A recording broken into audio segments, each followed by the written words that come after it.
So some friends and colleagues have been saying to the Maverick that with Liverpool flying high as the reigning European champions and World Club champions and EPL champions elect, them say we must forget about our bitter rivals Manchester United and don't give them the time of day. I hear them.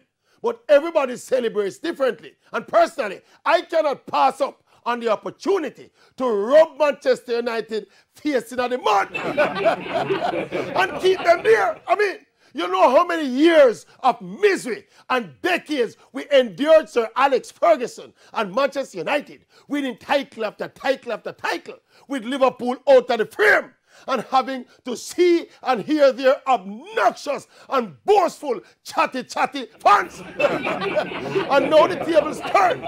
Me must humble and forget. No, not in my cabinet. I want the world to know. So with 11 games to go in the Premier League season, Manchester United are 38 points below Liverpool. And on Thursdays, them travel to all over the world, some strange place, to go play Europa League. Yes. And to see them save chatty fans them, either at war with themselves or hanging their heads in shame. Yes. That is the sweetest part of the Liverpool success right now. Yes.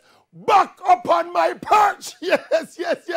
And beating down on the Manchester United and them fans. Yes. And down there up the stairs. Yes. For the next 20 years. Yes.